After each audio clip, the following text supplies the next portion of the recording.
I've been very lucky in life to have been sent to a number of private schools before ultimately ending up at Cambridge University. Privileged academic institutions are consequently more or less all that I've known. These schools gave me literacy, numeracy, and they helped me pass my exams well.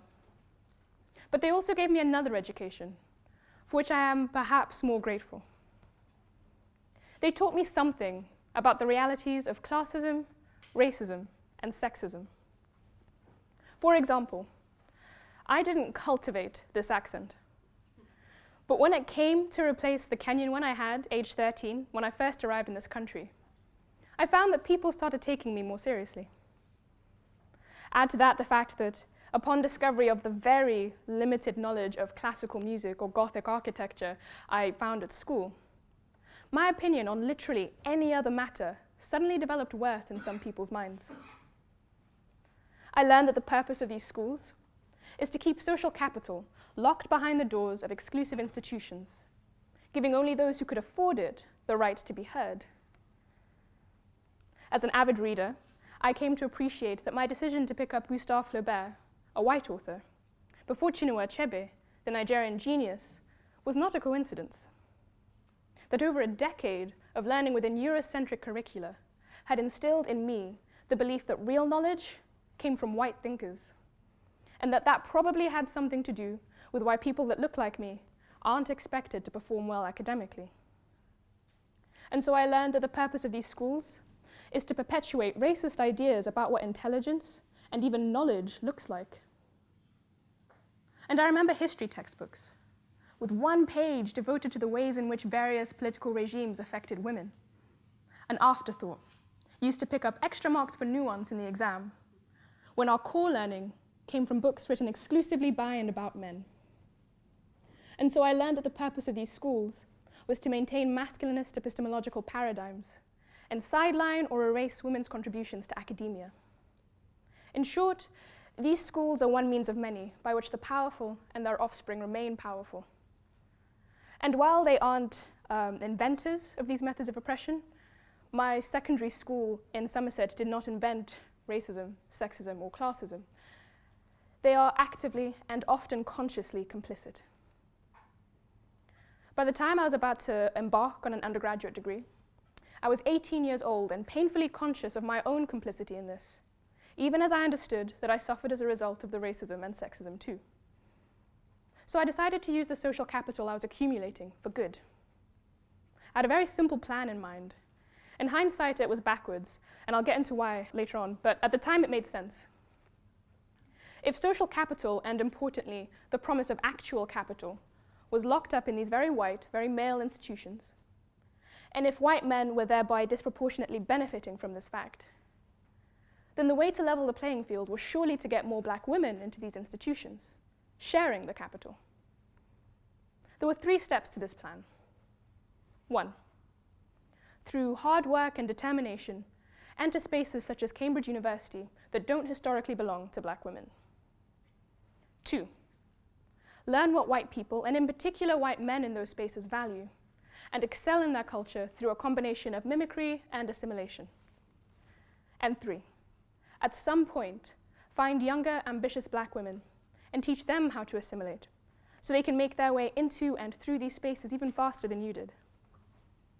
I effectively believed it was my moral responsibility to give black women the cheat codes to a successful life, i.e., a life among rich white people, so that they could fast forward through the learning process that I'd had to undergo.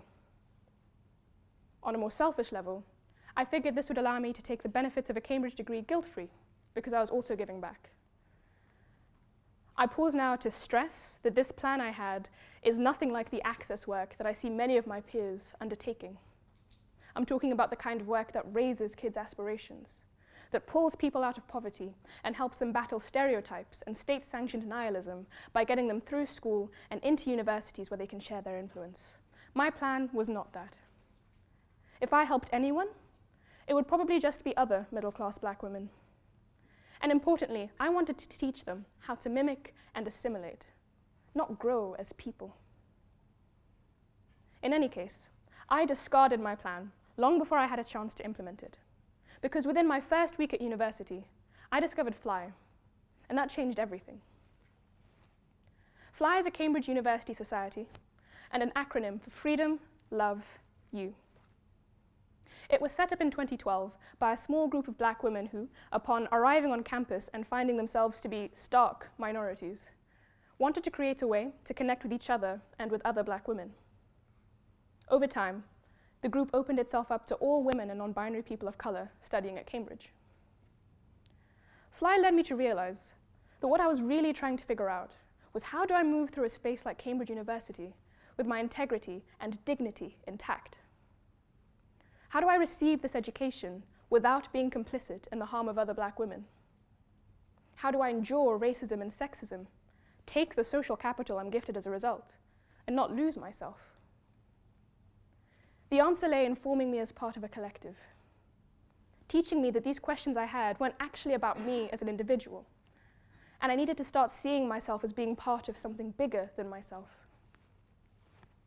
The first thing FLY gave me was a space to vent about racism and sexism without being dismissed or called overly sensitive. Because other people in the group had had similar experiences, I knew that when I'd share my own, I'd be met with empathy and ideas for how to cope with daily instances of bigotry. Like the time I accidentally bumped into this posh white Cambridge boy dressed in a tie and chinos on a grubby club dance floor. You know what I'm talking about. I bumped into one of those people, and he dragged me into a corner and told me I owed him a new drink because I'd infected his with Ebola. What? I felt hurt rising in me. I was shocked into silence, and I remember I already started to grieve what was supposed to be a really good night. But my first coherent thought was that I could take this to a FLY meeting, and there I'd be met with real, healing empathy. And so I was able to push him to the back of my mind and run to catch up with my friend. Had I not had that community, had I decided to take on the problem of racism and sexism alone, an experience like that would have eaten me up a little. And there are so many of them in this ostensibly liberal bubble. Discipline and hard work wouldn't have shielded me from it. And I'd have had nothing to offer any black woman I tried to encourage to enter a space like this if she asked me how to deal with bigotry once she got here.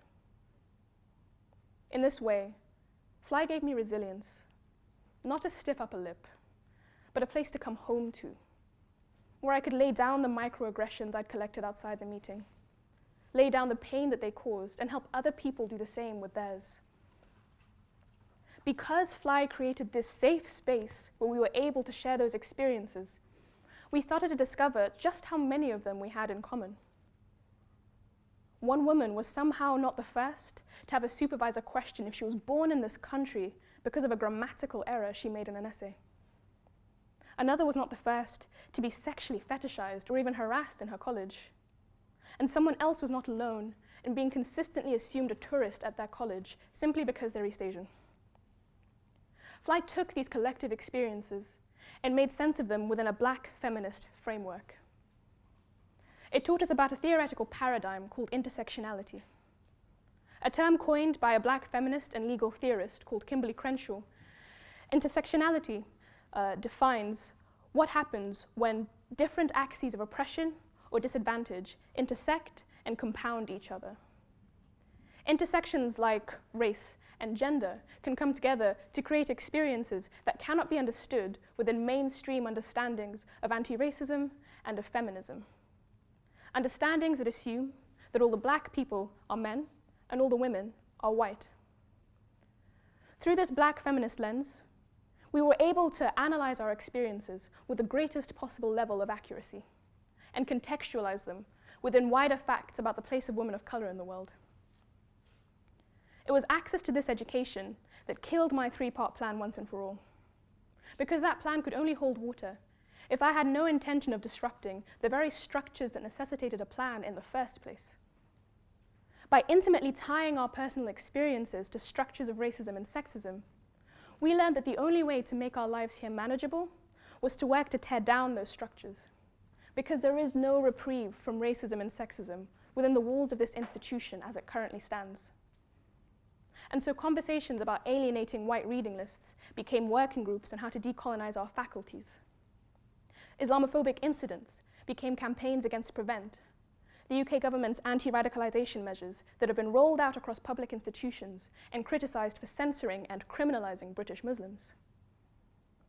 Many FLY members took aim at the marketisation of higher education, a policy shift that incentivises universities to see students as consumers and education as a profit-making endeavour. And they did so in solidarity with academic staff whose arduous and precarious work is becoming increasingly normalised as a result of this shift. Rape culture on campus became campaigns against sexual harassment and assault to preempt boring responses about segregation or victimization. FLY did not make us isolated victims. FLY empowered us. It gave us dignity because we didn't have to take racism and sexism lying down. It gave us integrity because we knew to reject complicity in structures of oppression. I mentioned earlier that Cambridge University doesn't historically belong to black women. And that's true, but it's not entirely true. Admittedly, the pages of white male history are quite literally the walls of this university's buildings, are its age-old traditions, and is the palpable tension when I walk into a room and I'm the only person that looks like me. But the history of this place cannot be understood without the histories of women of colour whose descendants were meeting weekly around coffee shop tables. These were histories of oppression, histories that showed us that the value of a Cambridge degree is inherently tied to the devaluation of non-white knowledges, a process that has been ongoing since the first white colonizer stepped foot on land that wasn't his. Histories that showed us that the ease with which we were able to live our lives on campus was predicated on the invisible, precarious, and underpaid labour of university workers, the kind of labour that women of colour across the globe are regularly forced into. And there were histories of resistance too, from Audre Lorde to Pakistani grandmothers in Leeds, from Stella Darzi to Nigerian mothers who haven't been able to see their own parents for years. We were able to put together a blueprint for how we could use our position as Cambridge students and alumni to disrupt the structures that made our presence here remarkable. What FLY effectively provides is an education in how to survive education. And as word of FLY spreads, many people arrive at meetings with a knowledge of black feminist politics already under their belt. But for me, and many others like me, FLY disabused us of our individualist goals for liberation. It formed us as part of a collective across time and space. From women and non-binary people of colour before us who resisted, to students just like us, scattered across different colleges and departments. Most importantly, FLY need not be unique to Cambridge University, and it isn't. Groups of women and non-binary people of colour in white institutions are formed across this country and across the world. And where they don't already exist, they can be created by anybody who has the will to change and a copy of Audre Lorde in their back pocket. Spaces can be nurtured where women and non-binary people of colour can share their truths, learn from those truths, and collectively imagine new worlds where they feel safe and liberated and happy. So if you're listening to this, and you are a young woman or non-binary person of colour, contemplating entering a white space, or already navigating your way through one, know that that institution is as rooted in the histories of women of colour as it is in the histories of the white men who own it. Know that you can probably be part of a legacy there, that the women who set up FLY are extraordinary, and that they started off exactly where you are, with the same level of knowledge and the same hopes and fears. Know that you can absolutely make your way through that space with your dignity and integrity intact. And know that you can ignore these spaces completely and make your mark elsewhere. The FLY Girls Guide to University is just that, a guide.